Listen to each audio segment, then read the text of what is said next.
سامعین کرام اور اے احمدی بہنوں، بھائیوں اور بزرگوں اور جیالیوں بطور خاص، مرزا طاہر میرے آگے 10 سال تک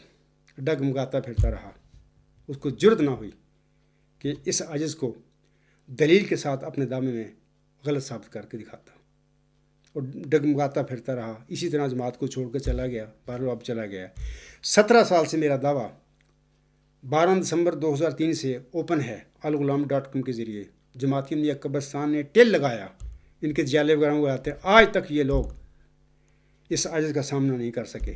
اور اپنے جھوٹے مسلم موت کو، جو اس کا بیان ہے، وہ کہتا ہے کہ اگر میرے ماننے والے مالوں پر میرے انکار کرنے والے غالب آ گئے تو سمجھ لینا میں مفتی تھا۔ تو میں اپنے دلائل کے ساتھ، اپنے دعویٰ کے ساتھ اس کو مفتی اللہ ثابت کر چکا ہوں، ثابت کر کے کھڑا ہوں میدان میں۔ جیلو 17 سال ہو گئے ہیں، کہاں ہیں تمہارے مولوی جن کو تم تنخواہیں دیتے ہو، جن کو پیٹ پال رہے ہو؟ تمہارا نام نہاد خلیفہ جو نذرانے لیتا ہو کہاں ہے تمہارا؟ اس کو بلاؤ، تم کہاں ہو؟ میں تمہارے نام نہاد مسلم موت کو، ایک جھوٹا آدمی تھا، یہ جو قسمیں کھا رہا تھا جھوٹی قسمیں کھائی ہیں۔ میں یہ نہیں کہتا کہ یہ جو ایت ہے، یہ جو وہ پڑھتا ہے کہ ان الذین اتبعوک فوق الذین کفروا الی یوم القیامہ، میں یہ نہیں کہتا کہ سورۃ آل عمران کی یہ آیت نمبر 56 مجھ پر نازل ہوئی ہے، لیکن میں آپ لوگوں کو یہ کہنا چاہتا ہوں کہ مرزا بشیر الدین مامون تو اللہ کی قسم کھا کر کہا تھا نا کہ اللہ نے مجھ سے وعدہ کیا ہے۔ میں کہتا ہوں وہ جھوٹا آدمی تھا، کوئی وعدہ شدہ اللہ نے نہیں کیا تھا، کیونکہ اللہ تعالیٰ نے وہ ذکی غلام تو مرزا غلام سنگھ کو دیا ہی نہیں بطور اسماعیلی لڑکا۔ اس کی پیدائش کے بعد 11 الہامی بشارتیں اللہ نے نازل کر کے بتا دیں کہ جناب میں یہ تیرے لڑکے باہر ہیں۔ تو وہ جھوٹا آدمی تھا، قسمیں کھاتا رہا، قسمیں کھا کھا کر لوگوں کا اس نے عقیدت خریدی، ایمان خریدا، اور پھر 1944 میں دعویٰ کیا۔ 1944 میں دعویٰ کرنے کے بعد 10 سال کے بعد 10 مارچ 1954 کو پھر اللہ تعالیٰ نے پھر مسجد مبارک میں نماز عصر کے بعد پھر اس مفتی اللہ کو پکڑا۔ وہ صورت الحقہ میں جو اللہ نے وعید دی ہوئی ہے کہ جو مفتری ہوگا، اللہ پر الہام جھوٹے بنا کر اللہ کی طرف منسوب کرے گا، تو میں اس کو دائیں ہاتھ سے پکڑ کر اس کی رگے جان کاٹوں گا۔ تو پھر نماز عصر کے بعد مسجد مبارک کے باہر نکلتے ہوئے پھر اس کی اللہ تعالیٰ نے اس کو دائیں ہاتھ سے پکڑا اور اس کے رگے جان کو کاٹا۔ گزشتہ خطبہ جمعہ سنیے میرا، اور میرے باقی مضامین پڑھیں، میرے تقاریر پڑھیں، میرے خطبات سنیں۔ میں نے ثابت کر کے دکھا دیا ہے کہ اللہ تعالیٰ نے پھر اس کی شہرہ کو کاٹا۔ تو انشاءاللہ آئندہ خطبہ جمعہ میں مزید تفصیل بتاؤں گا آپ لوگوں کو کہ کس طرح کاٹا۔ پھر بعض لوگ کہتے ہیں نا کہ لندن کے وہ جو یورپ کے وہ ڈاکٹر ہیں ان کا ثبوت دیں، تو میں انشاءاللہ تعالیٰ ان سب باتوں کو کلیئر کروں گا، اگر آئندہ خطبہ جمعہ میں بتاؤں گا کہ کس طریقے سے ثبوت موجود ہیں دنیا میں کہ اللہ نے اس کو دائیں ہاتھ سے پکڑ کر اس کے رگے جان کو کاٹ دیا تھا۔ تو وہ بھاگتا پھر رہا تھا بیچارہ، تو ظاہر ہے کہ جھوٹا آدمی تھا، مفتی اللہ تھا، اس نے جماعت میں فساد ڈال دیا، مرزا غلام صاحب کی احمدیت میں فساد ڈال دیا۔ اس نے اتنا بڑا حملہ کیا مرزا غلام صاحب کی احمدیت پر، یہ جھوٹا دعویٰ مسلم موت کر کے کہ جس کا ہم تصور نہیں کر سکتے، بلکہ اس نے تو اللہ تعالیٰ کے جلال پر، اس کی قدرتوں پر حملہ کر دیا کہ تو کیا کرے گا، میں بننے جا رہا ہوں، مسلم موت بن چکا ہوں میں۔ تو اللہ نے کہا اچھا تو بن چکا ہے، تو پھر میں بھی جھوٹے مفتی اللہ ہوتے ہیں ان کے ساتھ یہی کیا کرتا ہوں۔ تو اس نے اللہ تعالیٰ نے پھر یہ کام کر دیا۔ تو میں آپ لوگوں کو بتاتا ہوں کہ میں یہ نہیں کہتا کہ یہ آیت سورۃ آل عمران کی آیت نمبر 56 مجھ پر نازل ہوئی، میں یہ نہیں کہتا، لیکن میں یقین رکھتا ہوں، آپ لوگوں کو بتاتا ہوں کہ مجھے یقین ہے کہ قیامت تک جماعتی عملیہ قبرستان کے جیلیو، تم کیا، تمہارے نام نہاد خلیفے، تمہارے پیٹ پرست مولوی، تمہاری ارب و اختیار، تمہارے صاحب علم دور دوست ہیں، قیامت تک تم میرے سامنے ثابت نہیں کر سکتے کہ یہ ذکی غلام اللہ تعالیٰ نے بطور جسمانی فرزند، جسمانی لڑکا کے مرزا غلام صاحب کے گھر میں پیدا کیا تھا، اور یہ مرزا بشیر الدین محمود تھا جو 12 جنوری 1899 کو پیدا ہو گیا تھا قیامت تک۔ اس کا مطلب یہ ہے کہ مرزا بشیر الدین محمود نے جو قسمیں کھائی تھی جھوٹی تھی، وہ ایتیں پڑھتا تھا کہ یہ الہام ہوا مجھ پر۔ اگر الہام ہوا ہوتا، حضرت مسیح عیسیٰ ابن مریم علیہ السلام پر الہام ہوئے تھے، یہ سچے الہام تھے، تو اللہ تعالیٰ نے آج تک اس کی شان قائم کی ہوئی ہے اپنے الہام کے مطابق۔ تو اس مفتی اللہ کو پھر اللہ تعالیٰ نے 10 مارچ 1954 کے دن مسجد مبارک میں کے باہر نماز اس کے بعد کیوں پھر پکڑا تھا اگر یہ سچے الہام تھے؟ تو یہ اللہ تعالیٰ نے مفتی اللہ ثابت کر دیا اس کو۔ تو میں پھر جیلوں کو کہوں گا، یہ جو کہہ رہا ہے کہ میں نے آپ کا چیلنج قبول کیا، 2 ہیں، تو میں کہہ رہا ہوں کہ میں قیامت تک یقین رکھتا ہوں کہ تم میں سے کوئی بندہ بھی یہ بندہ ثابت نہیں کر سکتا، کوئی ایک مثال نہیں قرآن کریم میں سے دے سکتا کہ جس میں یہ ثابت ہو جائے کہ اللہ تعالیٰ نے کسی نبی کو کسی غلام کی بشارت بخشی تھی، اور وہ غلام اس کے بشارت کے بعد غلام اللہ تعالیٰ نے ان کو دیا، وہ پیدا ہو گیا ان کے گھر میں۔ غلام جب پیدا ہو گیا تو اس کے پیدا ہونے کے بعد بھی اللہ تعالیٰ نے اس نبی پر، اس غلام کی، پیدا شدہ غلام کے متعلق الہامی بشارت نازل کی تھی۔ ایک مثال چاہیے مجھے، گیند آپ کی کورٹ میں ہے، سکائی پر بیٹھ کے تماشے کرنے کی ہمیں ضرورت نہیں، بلکہ آپ کی ذمہ داری ہے آپ تحریر طور پر وہ مثال مجھے لکھ کر بھیج دیں۔ میں انشاءاللہ تعالیٰ وہ ای میل فون پر بڑا لمبا چوڑا لوگوں کے ای میلز فورم ہے، وہاں پہ لوگ سمجھ جائیں گے کہ جمبا صاحب کو شکست دے دی ہے اس بندے نے ایک مثال دے کر۔ لیکن اگر ہوگی تو دے گے نا، قرآن کریم میں کوئی ایسی مثال نہیں ہے، قیامت تک نہیں تم دے سکتے۔ اگر دو گے تو میں اپنے دعوے پر نظر ثانی کر لوں گا اور منہ مانگا انعام بھی دوں گا، لیکن قیامت تک آپ دے نہیں سکتے۔ اور علاوہ اس کے یہ جو آپ کہہ رہے ہیں نا کہ سکائی پر بیٹھیں گے، سکائی پر بیٹھنے کی ضرورت نہیں، گیند آپ کی کورٹ میں ایک مثال دے دیں، بات ختم ہو جائے گی، اس کے بعد آپ کو انعام مل جائیں گے۔ لیکن یہ جو آپ کا شوق ہے نا سکائی پر بلانے کا، تو انشاءاللہ تعالیٰ اگر کسی وقت اللہ نے چاہا تو یہ سکائی پر بیٹھنے کا آپ کی میں شوق بھی پورا کر دوں گا۔ ویسے میں نے ایک دو دفعہ سکائی پہ بات کی ہے آپ سے، آپ ایک شریر لوگ ہیں، جھوٹے لوگ ہیں، بیان لیتے ہیں پھر وہ کاٹتے ہیں، کاٹ کے پھر کسی انسان پر حملہ کرتے ہیں۔ تمہارا یہ دھندا ہے، سکائی پر میں ثبوت دے سکتا ہوں، میں اس جیلر کی بات لوگوں کو بتا رہا ہوں، سامعین کو، کہ جس جیلر نے میرا چیلنج قبول کیا اس کے متعلق میں بتا رہا ہوں کہ یہ بندہ شرارتی اور شیطان آدمی ہے۔ اس بندے نے میرے ساتھ سکائی پہ بات کی، اس کے بعد اس نے یہی کام کیا میرے متعلق، میری جو بیان تھے ان میں سے کاٹ کے پھر میرے رشتہ داروں کی طرف بھیجتا رہا، مجھے بدنام کرنے کے لیے، میرے گھر میں میرے خاندان میں فساد ڈالنے کے لیے۔ یہ بندہ ہے شیطان ہے، اس لیے مجھے اسکائپ پر بلاتا پھر رہا ہے، اور میں احتراز کرتا ہوں اسکائپ پر بات کرنے سے، کیونکہ میں سمجھتا ہوں کہ اسکائپ ایک جھوٹ کی دکان ہے، وہاں پر سچ جو ہے وہ جھوٹ ہو سکتا ہے، یعنی مخالف ثابت کر سکتا ہے سچ کو جھوٹ، اور اپنے جھوٹ کو وہ سچ بھی بنا سکتا ہے، یہ وہاں پر امکان ہے، وہاں پہ ہوتا ہے ایسا۔ اور علاوہ اس کے اپنی میں بتا دینا چاہتا ہوں لوگوں کو کہ اپنے مزاج ہوتے ہیں۔ میں ایک مثال دیتا ہوں بر صغیر کے دو سیاستدانوں کی، کیونکہ میں بھی پولیٹیکل سائنس کا اسٹوڈنٹ رہا ہوں، میں نے پاکستان موومنٹ پڑھی ہے۔ دو سیاستدان، ایک محمد علی جناح صاحب اور ایک مہاتما گاندھی صاحب، دونوں نے بر صغیر کی آزادی کی جنگ لڑی تھی۔ ان دونوں کا مزاج ڈیفرنٹ تھا، الگ الگ ان کے نقطہ نظر تھے۔ مثال کے طور پر مہاتما گاندھی صاحب دونوں بیرسٹر تھے۔ مہاتما گاندھی صاحب نے جب یہ جنگ لڑ رہا تھا اس نے کپڑے اتار کے لنگوٹی لگا لی، اور اوپر سے بھی ننگا، تھیلے سے لنگوٹی لگائی ہوئی ہے، ڈنڈا پکڑا ہوا ہے، ایک بکری رکھی ہوئی ہے، اور کبھی وہ مرن برت رکھ لیتا ہے، اور کبھی وہ چرخہ کاٹ رہا ہوتا ہے، کبھی وہ جیل بھرو پروگرام کر کے جلوس نکال رہا ہے اور جیلوں میں جا رہا ہے، ساری زندگی آدھی زندگی وہ جیلوں میں بیٹھا رہا۔ یہ اس کا طریقہ تھا، اس کا مزاج تھا، اس نے اس طرح آزادی کی جنگ ہندوؤں کی لڑی تھی۔ اس کے بالمقابل محمد علی جناح ایک مسلمان، ایک مدبر تھا، ایک سیاستدان تھا، بیرسٹر تھا وہ بھی۔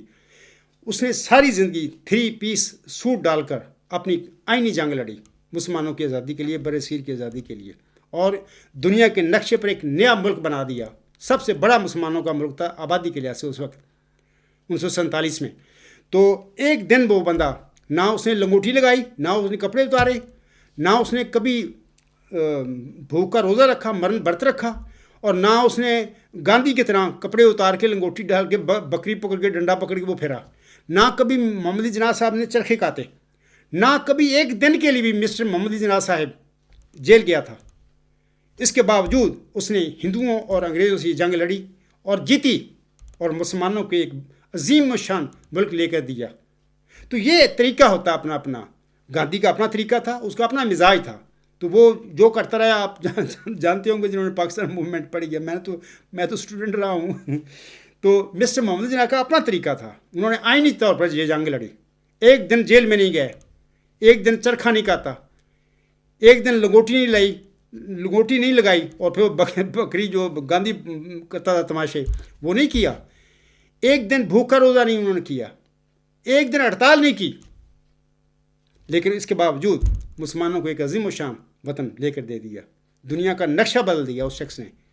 لیکن اپنا اپنا مزاج، اپنا اپنا طریقہ تھا۔ تو میں وہ جو لوگ اسکائپ پر مجھے کھینچتے پھر رہے ہیں، میں آپ کو بتاتا ہوں کہ اسکائپ کی جھوٹ کی دکان ہے۔ میں نے یہ جو جالا صاحب ہے اس سے میں نے بات کی ہوئی ہے اسکائپ پر، اس کا میں نے آپ کو لوگوں کو بتا بھی دیا ہے اس کا دھندا کیا ہے، یہ شیطان آدمی ہے۔ تو میں جالا صاحب کہتا ہوں کہ میں میدان میں کھڑا ہوں اپنے اس چیلنج پر، آؤ میدان میں ثابت کر کے دکھاؤ، ایک مثال دے دو مجھے قرآن کریم میں سے کہ اللہ تعالیٰ نے کسی نبی پر کوئی بشارت نازل کی ہو کسی غلام کی، بشارت کے بعد غلام اللہ نے اس نبی کے گھر میں پیدا کیا ہو، اور غلام کے پیدا ہونے کے بعد پھر اسی پیدا شدہ غلام کے متعلق اللہ تعالیٰ نے اس نبی پر الہامی بشارتیں نازل کی ہوں، ایک دو نہیں 11۔ ایک مثال دے دو، حلیم غلام جو ہے اسماعیل السلام اس کے متعلق دے دو، علیم غلام حضرت عیسیٰ علیہ السلام کے حوالے سے دے دو، یعقوب علیہ السلام کے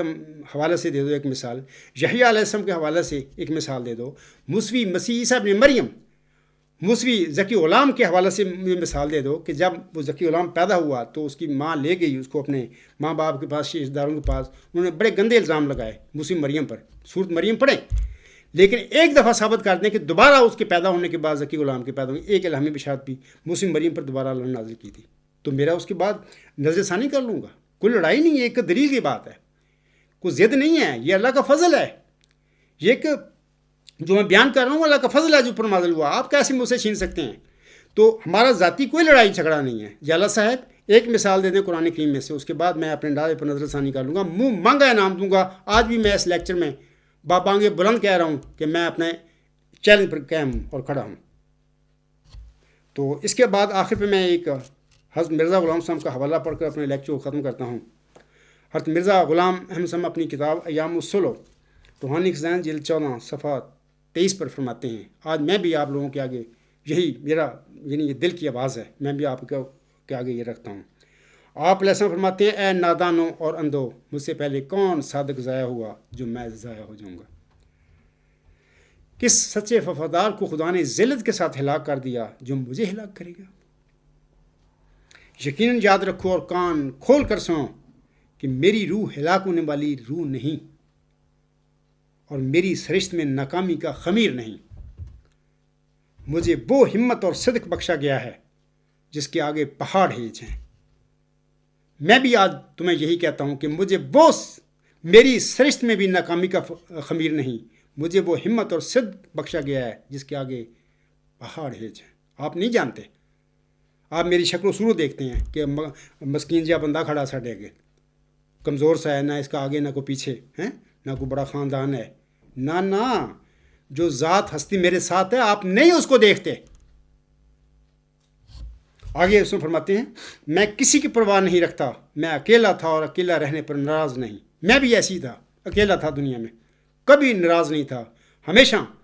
غور و فکر اور اپنی تنہائی اور اپنی جو بھی اللہ تعالیٰ نے نیک کام کرنے توفیق بھی وہ کرتا رہتا تھا۔ میری دوستوں کی محفلیں نہیں تھیں، میں زیادہ میں نے زندگی میں دوست نہیں بنائے، محفلیں نہیں لگائیں، تو میری بھی یہی حال تھا کہ میں اکیلا تھا اور اکیلا رہنے پر ناراض نہیں۔ کیا خدا مجھے چھوڑ دے گا؟ کبھی نہیں چھوڑے گا۔ کیا وہ مجھے ضائع کر دے گا؟ کبھی نہیں ضائع کرے گا۔ دشمن ذلیل ہوں گے اور حسد شرمندہ، اور خدا اپنے بندہ کو ہر میدان میں فتح دے گا۔ انشاءاللہ تعالیٰ آج بھی ایسا ہی ہوگا۔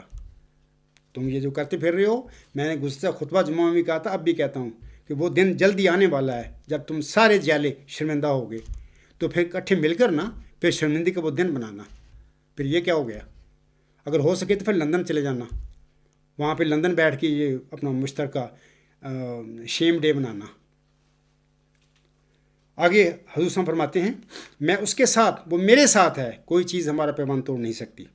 اور مجھے اس کی عزت اور جلال کی قسم ہے کہ مجھے دنیا اور آخرت میں اس سے زیادہ کوئی چیز بھی پیاری نہیں کہ اس کے دین کی عظمت ظاہر ہو۔ الحمدللہ میں بھی خدا کی قسم کو آ کر کہتا ہوں کہ یہی میرا بھی مدعا ہے اس دنیا میں، کہ خدا کی عظمت، خدا کا جلال ظاہر ہو دنیا میں، اس سے پیاری اور مجھے کوئی چیز نہیں۔ آگے حضور فرماتے ہیں، اس کا جلال چمکے اور اس کا بول بالا ہو۔ کسی ابتلا سے اس کے فضل کے ساتھ مجھے خوف نہیں، اگرچہ ایک ابتلا نہیں کروڑہا ابتلا ہو۔ الحمدللہ مجھے بھی کسی ابتلا کی کوئی خوف نہیں، کوئی گھبراہٹ نہیں ہے، کیونکہ میں یقین رکھتا ہوں کہ خدا میرے ساتھ ہے۔ سب بھی اگر میں چھوڑ جائیں، بے شک چھوڑ جائیں، کوئی پرواہ نہیں ہے مجھے، کیونکہ خدا کی مدد اور خدا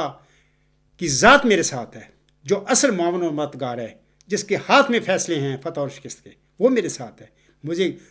کوئی گھبراہٹ نہیں ہے اس بات کی کہ کوئی مجھے چھوڑ گیا ہے۔ چھوڑ جائیں، یہ چھوڑنے والے بدبخت ہوں گے انشاءاللہ، ایک دن سوچیں گے زندگی میں کہ ہم نے کیا کیا۔ آگے اس میں فرماتے ہیں ابتلاؤں کے میدان میں اور دکھوں کے جنگل میں مجھے طاقت دی گئی ہے، ایسی اس عزیز کو بھی دی گئی ہے۔ تو اسی پہ میں اپنا لیکچر ختم کرتا ہوں، اور امید ہے جیلہ صاحب کو پتہ لگ گیا ہوگا، دونوں جیلوں کو، کہ جناب ایک مثال مجھے قرآن کریم میں سے دے دیں، سکائی پہ بیٹھنے کی ضرورت نہیں ہے، گیند آپ کے کورٹ میں ہے، آپ قرآن کریم میں سے ایک مثال مجھے دے دیں کہ جس کے مطابق اللہ تعالیٰ نے کسی نبی کو غلام کی بشارت دی ہو، اور بشارت کے بعد وہ غلام اس کے گھر میں پیدا کیا ہو، جب غلام پیدا ہو چکا ہو تو پھر وہ پیدا شدہ اس غلام کی بھی اللہ تعالیٰ نے اس نبی کو دوبارہ بار بار بشارتیں دی ہوں پیدا ہونے کی۔ ایک مثال دے دیں، جالا صاحب آپ کامیاب ہو گئے، اور میں اپنے اس کے بعد اس مثال کے بعد جب لکھ کے میرے بھیجیں گے نا، لکھ کے بھیج دیں نا، تو میں انشاءاللہ اس کا اعلان بھی کر دوں گا اپنے کسی خطبہ جمعہ میں اپنے، اس کے بعد شاید میں خطبے ہی چھوڑ دوں،